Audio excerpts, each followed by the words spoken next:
예, 우리 196페이지부터 보시면 됩니다. 그리스도의 계시를 받은 우리의 경우는 완전히 다르다. 즉 이제 계시를 무시하는 자들이 어떤 그 성례를 통하여서 그러니까 성찬이나 뭐 세례나 이런 것들을 말씀이 없는 대로 왜곡했듯이 그것과 상관없이 그렇게 하지 않고 우리는 그리스도의 계시를 받는 자들이기 때문에 받은 자들이기 때문에 그런 이제 미사를 지내는 사람들과는 전혀 다르다 이런 표현입니다. 그분 안에는 지혜와 지식의 모든 보화가 감추어져 있기 때문에 그 외에서는 다른 것을 찾을 수 없다. 찾아서는 안 된다는 거예요. 그것은 대단히 풍성하고 충만한 까닭에 이 같은 보화에다 다른 어떤 것을 더해 주시거나 주시기를 바라거나 요구하는 것은 진짜 하나님을 시험하는 것이고 우리에 대한 하나님의 진노를 유발하는 것입니다. 그러니까 예수 그리스도만이 진실된 보화고 온전한 보화인데 여기다가 뭘 더해 주세요라고 말하는 것은 지금 하나님이 나에게 주신 것, 그리스도가 나에게 주신 것은 부족합니다라는 것과 똑같다라는 거예요. 그거는 이제 이게 부족하다라는 것도 있지만 그것을 주신 자를 멸시하는 것과 똑같다라는 거예요. 우리는 오직 그리스도 한 분만을 갈구하고 찾고 바라보고 배우고 알아야 한다라는 것입니다. 그 큰 날이 밝아올 때까지, 즉 예수 그리스도가 다시 오실 그날까지 우리는 그가 우리에게 주신 것을 열심히 바라보고 배우고 알아가야 된다는 거예요.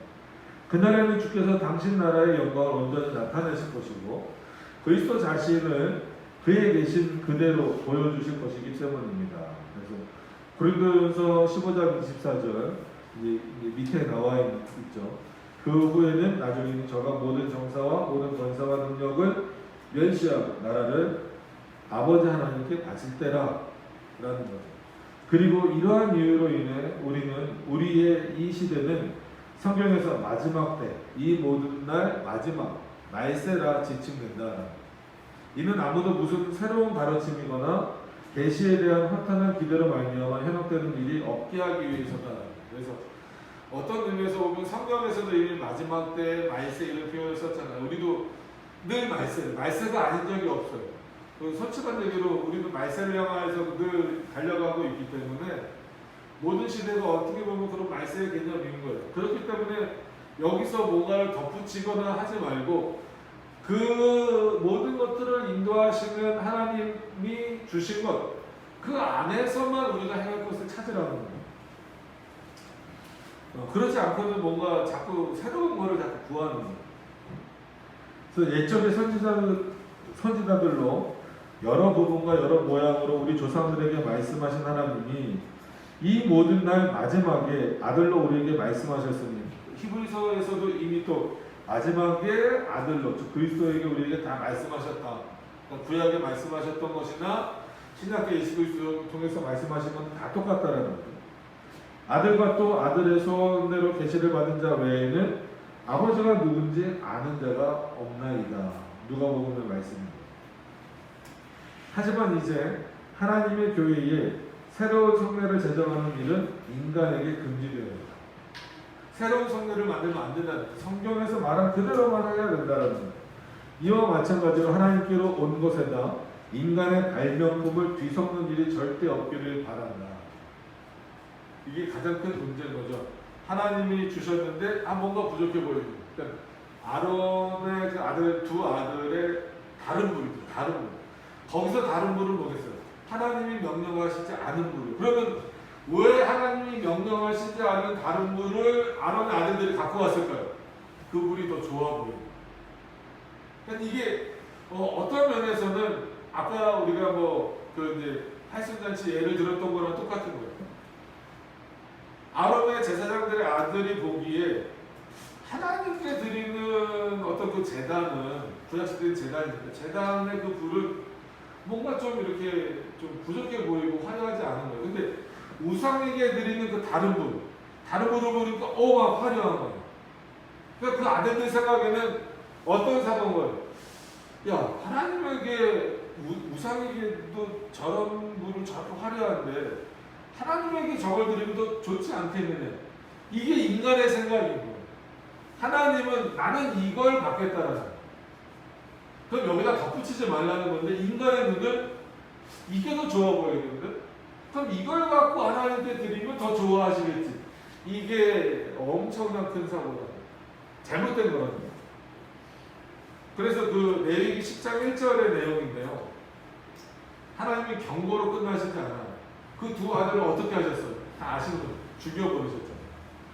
어떤 사람들은 그걸 갖고 하나님이 너무 좀 과하다, 좀 악하다 이런 표현을 쓰는 경우도 있어요. 아니 왜냐하면 이 사람들은 그 아들들은 진짜 순수한 마음으로 그래도 하나님께 뭔가 더 좋아 보이는 것을 드리려고 했는데 왜 죽이냐. 근데 하나님은 뭐예요? 내가 명령하지 않은 분을 왜 가지고 왔냐. 원래 그것은 우상을 섬기는 거였기도 했지만 두 가지 잘못이에요. 첫째는 오히려 하나님의 명령을 지키지 않았다라는 겁니다. 두 번째는 우상을 섬기는 것을 가지고 왔다는 거예요. 그래서 또 말씀드리는 게 뭐 이제 찬양에 대해서도 우리나라 음악들이 좋죠. 그래서 뭐 민요나 이런 거 좋아하시는 분들은 들으셔도 돼요. 근데 그거를 교회 안에 가지고 들어올 때는 굉장히 조심하셔야 된다는 거예요. 그래서 뭐 예전에 음악 시간에 배워보셔서 알겠지만 여러 장단들이 있지만 그 중에 아예 국거리 장단도 있어요. 국거리 장단은 뭡니까? 진짜 굿할 때 쓰는 장단이에요. 근데 그런 국거리 장단을 가지고 이거는 한국의 문화니까 한국 사람들 정서에 맞으니까 이걸 하나님께 찬양 드리는데 썼으면 좋겠다. 그래서 아무리 우리가 시편을 찬송으로 부른다고 하더라도 거기에 국거리 장단을 붙여버리는 순간에 그거는 뭐하는 장단에 맞추는 거예요. 굿하는 장단에 맞추는 거예요. 예를 들자면 이런 내용이 되게 많아요. 그래서 대표적인 게 뭐 예수님이 좋은 걸 어떡합니까 그거잖아요. 그거 나중에 한번 찾아보세요. 그 위에 보다 보세요. 국거리 장단이라고 써있어요.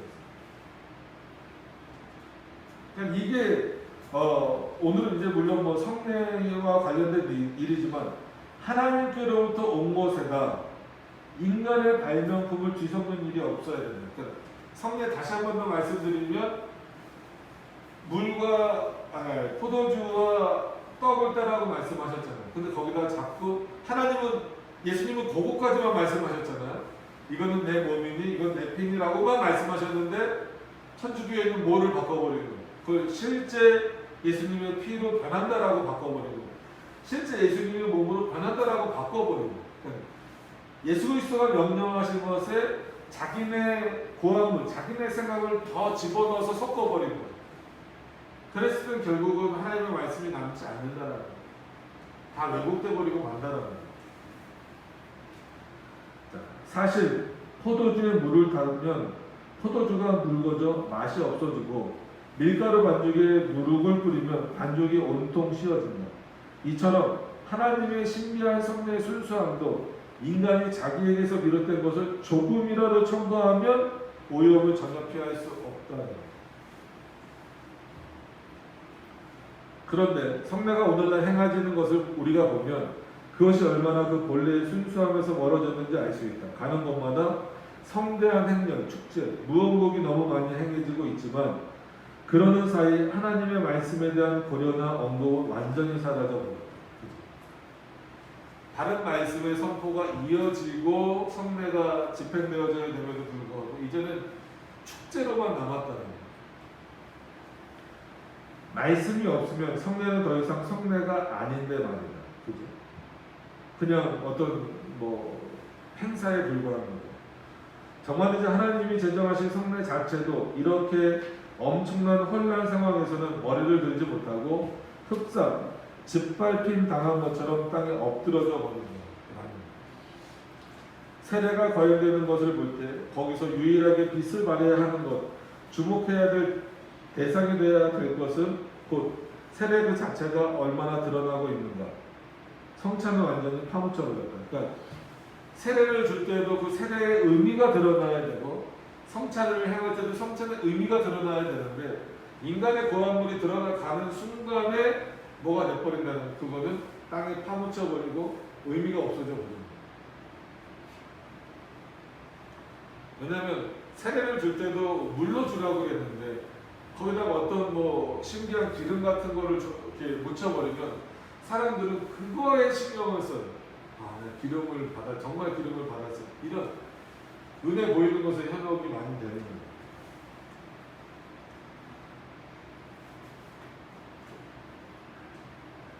자, 여기죠. 이는 그것이 미사로 변했기 때문이다. 그것도 1년에 한 번 행해지는데 잘게 찢기고 반으로 나뉘고 파손된 모양으로 나타난다. 197페이지로 넘어가서 보시면 반면 어떤 사람이 세례를 받을 때마다 그를 신자들이 모인 곳에 세워 온 교회가 마치 증인처럼 그를 바라보면서 그를 위해 기도하고 그를 하나님께 드리는 것은 얼마나 만족스러운 일입니다. 학습 교인이 공부하는 신앙 고백을 암송하는 것은 어떤가? 세례와 관련된 약속에 대해 강설하는 것은 어떤가? 입교 지원자에게 성부와 성자와 성령의 이름으로 세례를 주는 것은 어떤가? 끝으로 기도와 감사를 올리며 그를 집으로 돌려보내는 것은 이렇게 하면 필요한 것은 하나도 소홀히 하지 않게 될 것입니다. 그러니까 이게 바른 성례다. 여기서 더 이상 하나님이 말씀하신 것 이외에 더 이상 하지 말라는 거예요. 세례를 받을 때 그곳에 모인 성도들이 마치 증인이 돼서 이 사람은 하나님의 백성이 되었습니다라고 하는 것을 확인하고 그를 위해서 기도하는 것으로 왜 만족하지 못하면 학습교인이 공부해서 신앙 고백을 암송하는 것.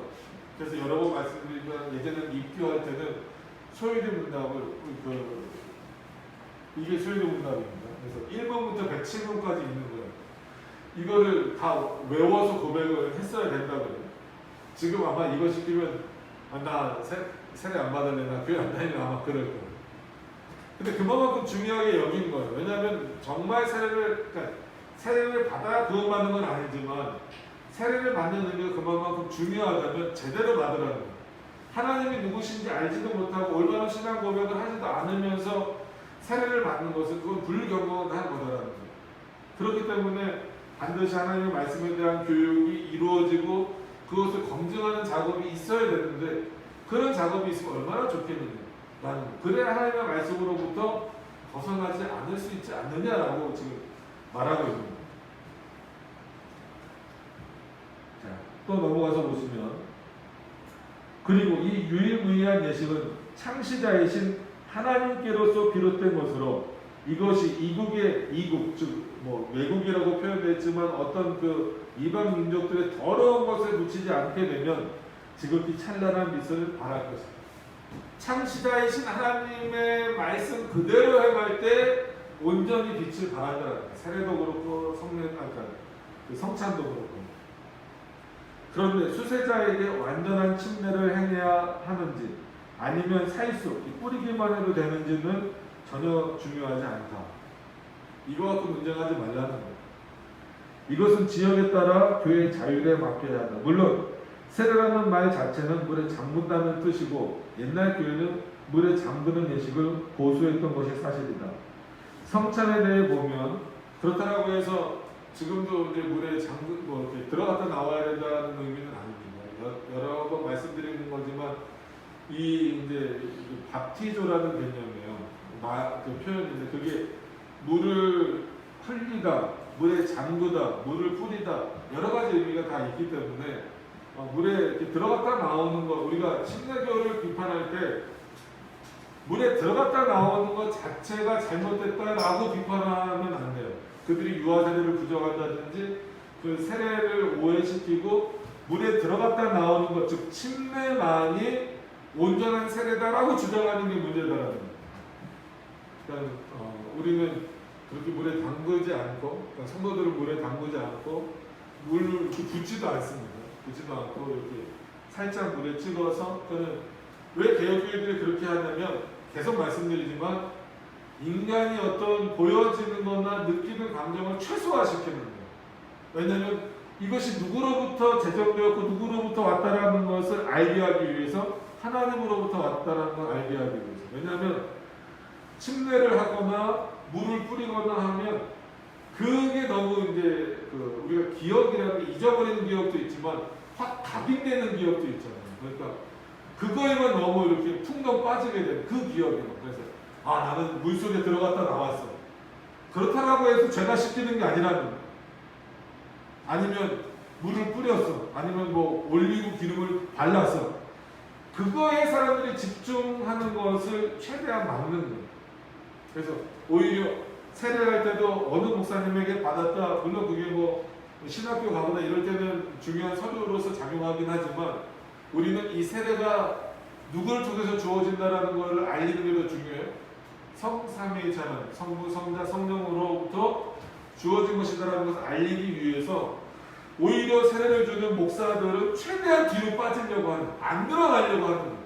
그래서 가운도 안 입고 한마디로 눈에 보이기에는 조금 초라해 보이고 아무 진짜 똑같이, 만약에 우리 교회에서 세례를 한다 그러면 가운 안 입는다고 했죠. 왜냐하면 그 가운 입으면 벌써 사람들이 거기에 그냥 그래, 그 가운 참 멋있네 이렇게 보인다는 거예요. 흰 장갑도 마찬가지예요. 요즘은 이제 코로나 때문에 모르겠지만 이런 어떤 그 위험성들을 최대한 배제시키는 차원에서 우리가 이제 그렇게 세례도 주고 성찬도 마찬가지입니다. 자, 좀 더 진행해서 보시면 성찬에 대해서 보면 최대한 자주, 최소한 일주일에 한 번 진설된다면 가장 적절하게 거행되는 것이다. 그런데 성찬 예식은 공중기도로 시작해야 할 것이고 다음에 설교가 행하여야 하고 이어서 탁자 위에 떡과 포도주를 진설한 다음 목사가 성찬 제정에 관한 말씀을 낭독하고 이어서 성찬을 통해 우리에게 주어진 약속에 대해 강설해야 한다. 이와 동시에 주의 말씀에 의해 성찬에서 제외된 자들은 전부 회중 가운데서 내보내야 한다. 그 후에 기도를 해야 하는데 그 내용은 주님이 자비를 베푸사 우리에게 이 거룩한 양식을 주시는 것처럼 우리를 가르치시고 훈련시키사 우리가 그것을 믿음과 감사한 마음으로 받을 수 있게 해달라는 것이 되어야 한다. 또 우리는 우리 스스로 되는 것이 아닌 관계로 그의 자비하심이 우리를 이런 잔치에 합당한 자가 되게 해달라는 기도를 해야 된다. 그런데 여기서 시편을 노래하거나 성경의 다른 곳을 읽어야 한다. 그리고 질서정연하게 신자들이 거룩한 잔치에 참여해야 하며 목사들이 분병과 떡을 나눠주는 것, 배잔을 해야 된다. 목사들이 해야 돼. 요즘에 근데 큰 교회들은 다 장로나 안수집사들 뭐 권사도 시키는 교회들도 있어. 목사가 다 해야 돼. 교회 표기를 떠나서. 성찬이 끝나면 신실한 믿음 및 신앙 고백에 대하여 애덕 및 크리스찬에게 합당한 행실에 대하여 권면해야 하고 끝으로 하나님께 감사를 드리고 찬송을 올려야 한다. 이런 일을 다 마치면 집회를 평화롭게 종료하도록 한다. 여기서 찬송은 다 아까 말한 것처럼 시편 찬송입니다. 여기서 오해하지 말으셔야 되는 것은 성찬을 통해 제외된 자들, 성찬에 참여할 수 없는 자들은 다 내보내야 된다 해서 어린아이를 내보내고 막 이런 의미가 아니에요. 내보낸다라고 하는 개념, 여기서는 말 그대로 그런 어떤 성찬에 합당하지 못한 자들, 건짐을 받고 있다든지 예를 들어서 뭐 수찬정지를 당한다든지 이런 자들, 교회 건덕이 안 되는 이런 자들을 내쫓는 거지. 뭐 이제 예를 들어서 세례를 아직 안 받은 성도들이라든지 뭐 어린 아이들이라든지 세례할 때 그런 사람들을 내보내라는 걸로 오해하시면 안 됩니다. 이거를 이렇게만 또 문자적으로 이해해서 어떤 분들은 그럼 성찬할 때는 그럼 애들 어디 있어요 밖에? 네? 어린아이 깐난아기까지 그럼 다 내보내야 되는데 어디 있어요? 세례 안 받은 분들은 밖에 나가서 그 시간 동안 뭐 하고 있고 그렇게 하는 의미가 아닙니다. 정말로 이 성찬에 합당하지 않은 자들, 뭐 이렇게 뭐 혹시라도 이단자들이라든지 아니면 건증에 지금 처한 자들이라든지 아니면 세례를 받았더라도 심각한 어떤 죄가 드러난 자들이라든지 이런 자들을 이제 배제시키고 하라는 거지. 만약에 이거를 단순히 문자적으로 우리 교회 이제 성찬을 하게 되면 저희들부터 저 성찬할 때 문 밖으로 나가야 돼. 이런 의미는 아니다라고 하는 것을 생각을 하셔야 됩니다. 신자들이 그것을 손으로 받을 것인지 말 것인지 그것을 자기들끼리 나눌 것인지 아니면 각각 자기가 받을 것을 먹을 것인지 잔을 집사의 손에 되돌려 줄 것인지 아니면 옆 사람에게 전달할 것인지 떡을 유교병으로 할 것인지 무교병으로 할 것인지 포도주를 적포도주로 할 것인지 백포도주로 할 것인지는 전혀 중요하지 않다. 왜 이렇게 근데 칼빈이 이런 걸 놔야 된다면요. 이런 거에 대해서도 의미를 엄청 부여하는 거예요. 예수님의 피가 빨간색인데 어떻게 100포도주를 쓸 수 있느냐, 적포도주 써야 돼. 그거는 상관없다라는 거야. 옆 사람에게 주는 게 합당하냐? 목사가 나눠주라고 했는데 그러면 나눠주면 옆으로 이렇게 줄 수도 있다라는 거예요. 일일이 다 못 갖다 주면 그런 거 갖고 따지지 말라는 거예요. 그게 중요한 게 아니라 본질적으로. 그래서 이거 뭐 침례교 얘기이긴 하지만 침례교에서 보면 물이 들어가는 거잖아요. 그대로 앉든지 아니면 위로 눕히든지 아니면 앞으로 눕히든지 뭐가 옳으냐에 따라서 논쟁한 적도 있어요. 그 침례교 안에서.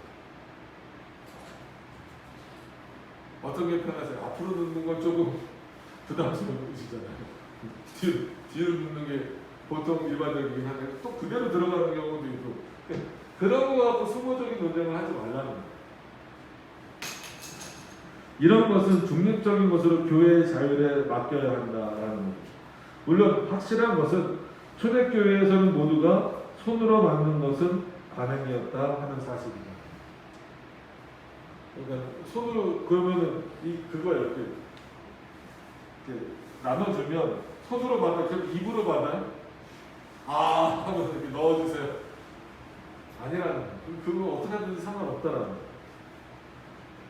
그리고 그리스도는 이것을 갖다가 너희끼리 나누라고까지 말씀하셨어요. 그래서 독일 같은 경우는 그렇게도 한다고요. 이렇게 직접 목사가 나눠주지 않고 이렇게 분병하고 분잔을 나눠주면 거의 식사처럼 이렇게 떡도 요만하게 주지 않고 큰 빵을 이렇게 몇 개 갖다 줘서 원하는 만큼 띄어가라는 거예요. 그리고 포도주도 이렇게 한 잔씩, 요만한 잔이잖아요. 저희 보통 요만한 잔을 주는 게 아니라 컵 같은 걸 이렇게 떠서 갈 수도 있게.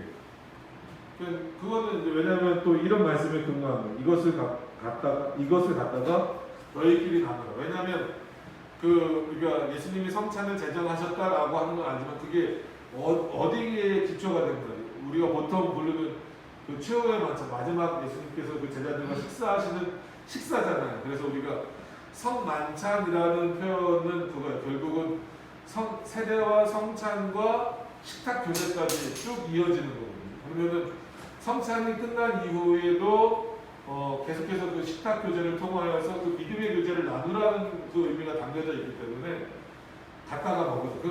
즐기면서 먹으라는 그런 의미보다는 이것이 그리스도의 은혜가 얼마나 크고 그리스도가 우리에게 주신 새로운 언약과 그런 의미들의 내용이 얼마나 깊고 큰가를 확인하라는 차원에서, 그리고 그 안에서 그런 것들이 확인되는 차원에서 성도의 교제가 이루어지라는 거죠. 그런 차원에서 너희들이 가져가서 마음껏 먹고 마시라, 그런 거예요. 이런 기쁨이 있어야 돼요. 그래서 우리가 고린도전서를 지금 지나와서 고린도 후서를 보지만 고린도전서 초반에 얘기하는 게 바울이 이제 비판하는 게 그거예요. 너희가 같은 성찬에 참여했으면서 왜 밥 먹을 때는 아볼로파, 게바파, 예수파 나눠서 먹느냐 이거예요. 지금으로 말하면 그거죠.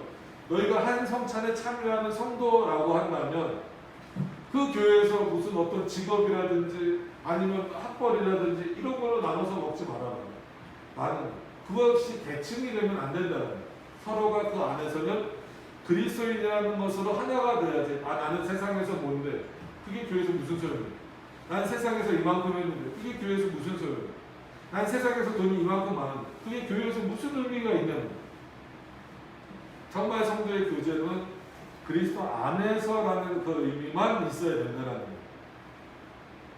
그러니까 좀 특성화된 학교들처럼 교회도 특성화된 곳들이 있어요. 그래서 어느 교회라고 말하기는 좀 그렇지만 큰 교회 가면 큰 교회가 다 그런 건 아니지만 어느 큰 교회는 변호사들만 드리는 예배, 의사들만 드리는 예배, 교사들만 드리는 예배 이런 게 따로 있대잖아요.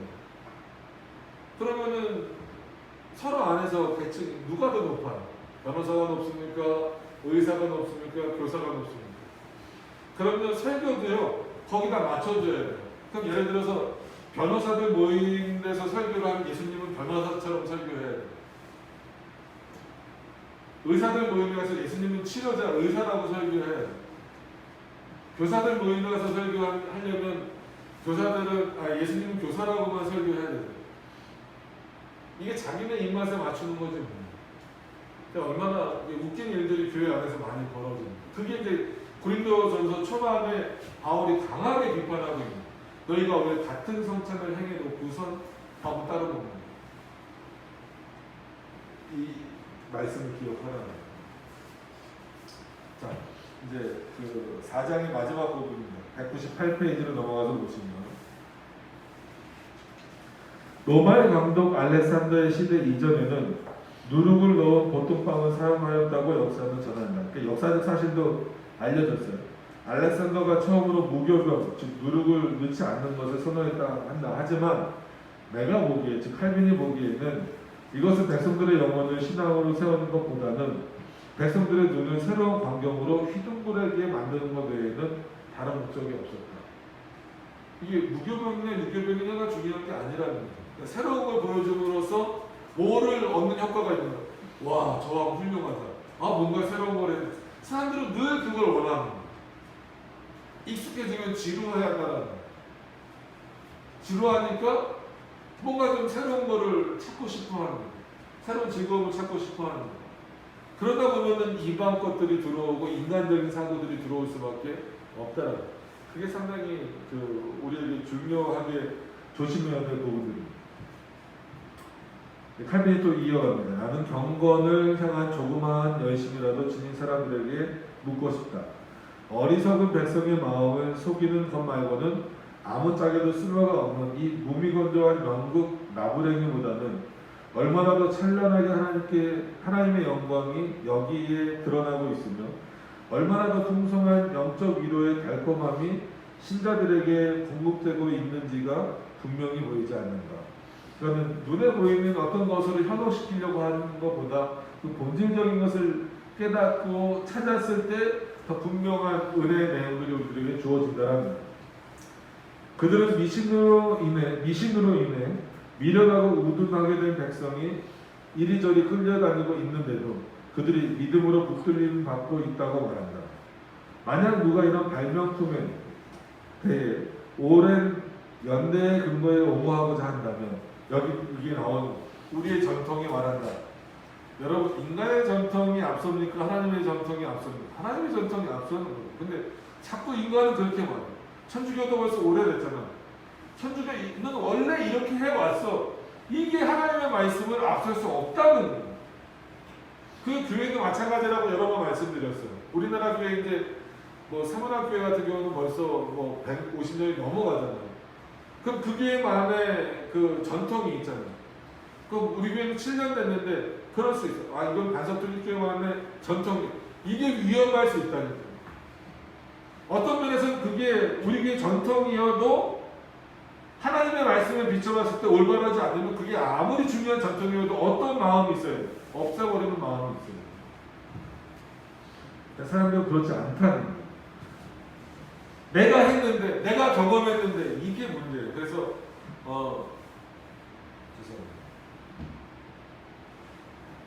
어떤 신유의 뭐를 봤다, 뭐를 봤다, 뭘 경험했다. 대표적인 게 이제 방언이고 막 이런 거. 내가 했는데, 내가 경험했는데, 그 성경이 틀렸다 그러면 틀린 거예요. 아무리 내가 경험했어요. 안 되는 건 안 되는 거예요. 허용이 안 되는 건 안 되는 거예요. 왜냐면 여기서 말하잖아요. 만약 누가 이런 발명품에 대해 오랜 연대의 근거에 옹호하고자 한다면 나 역시 세례에서 도유와 축사가 얼마나 오래 시험되었는지 주의 성찬이 사도시대 후 얼마나 신속히 오염에 노출되었는지를 안다고 말할 수 있다. 그러나 이런 관행은 인간의 자만심에서 나온 후한무치한 행위다라고 합니다. 이런 오만함 때문에 인간은 자제력을 상실해버렸다는 거예요. 하나님의 말씀을 바꾸는 데 있어서 자기 마음대로 바꾸잖아요. 그래서 어쩔 수 없이 이걸 하면은 로마 카톨릭을 비판할 수밖에 없는데, 언젠가도 말씀드렸지만 우리나라 그 천주교 최초 순교자이신 그 이름을 잊어버렸네요. 갑자기 생각이 안 나는데, 그분은 여러 가지 이유 때문이 있지만 그 중에 하나가 제사들을 못 드리게, 그러니까 제사, 조상 제사를 못 드리게 하는 것 때문에 죽었단 말이에요. 우리나라에서. 근데 지금 한국 천주교는 어떻게 합니까? 제사 다 인정해요. 조상에게 제사를 드리는 건 우상숭배가 아니다. 뭐에 근거해서 말하는 거야? 말씀에 근거한 게 아니잖아요. 그러니까 이런 일들이 비일비재합니다. 그러니까 이런 그 오만함 때문에 인간은 자제를 못한다. 하나님의 비밀을 가지고 장난을 치면서 우쭐대는 일을 항상 한다. 그러나 우리가 명심해야 할 것은 하나님은 당신의 말씀에 순종하는 것을 매우 중요하게 여기시며 이 순종으로 말미암아 그의 천사들과 온 세상을 우리가 판단하기를 원하신다고 하는 사실입니다. 즉 하나님의 말씀에 순종하는 것으로 분별해라. 함부로 판단하지 말고 내 생각에는, 내 경험에는, 내가 해왔던 것으로는이 아니라 하나님의 말씀에 근거해 봤을 때 이것은 옳다 그르다가 판명되어야 되는, 내가 이거 경험했다는 거예요. 내가 꿈속에서 하나님을 봤는데 이렇다는 거예요. 내가 꿈속에서 천국을 봤는데 이렇다는 거예요. 이건 다 소용없다는 거예요. 그거 가지고 사람들 현혹시키지 말라는 거예요. 내가 경험했다는 거예요.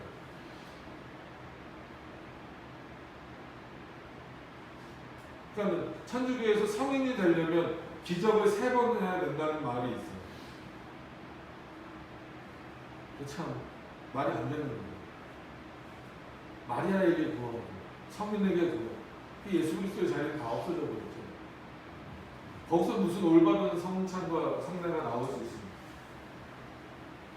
또 말씀드리지만 이제는 천주교를 비판하기 이전에 교회들이 성찬을 등한시하는 동안 제대로 하지도 않고 또 한 번 하면은 또 그것도 엉뚱하게 하고 그런 부분들이 참 아쉽다라고. 마치 인간을 높이려고 하는 그런 모습들도 보이고 집례자들이 이렇게 높아지려는 모습들도 보이고 참으로 안타깝습니다. 다시 한 번 더 이 사장을 마무리하면서 성례 전체, 즉 세례와 성찬의 중요성, 그리고 우리는 이 2가지 성례만 읽고 하나님이 제정하신, 즉 예수 그리스도가 제정하신 것 외에는 다른 것이 없음을 다시 한 번 더 분명히 아실 수 있었으면 좋겠습니다. 그래서 다시금 빨리 코로나가 좀 물러가든지 완화되든지 해서 우리가 성찬을 직접 또 다시 이제 시행하면서 그 성찬의 의미를 깊이 확인하고 생각할 수 있는 시간이 빨리 다시 돌아오기를 소망하는 마음에서 오늘은 이 정도 이렇게 마치시고 다음 주부터는 천주교에서 만든 거짓 성례들. 그러니까 우리는 이 성례잖아요. 그러니까 세례와 성찬밖에 없습니다. 근데 천주교는 어떻게 알고 계세요? 7성례입니다. 7가지의 성례가 있다는 거예요. 성경에 없는 거를 5가지나 더 만든 거랑 똑같아요. 그것을 칼빈이 일일이 비판해 나가는 과정을 좀 통해서 뭐가 옳은 것인지를 또 확인해보는 그런 시간을 갖도록 하겠습니다. 기도하고 오늘은 일찍 마치도록 하겠습니다.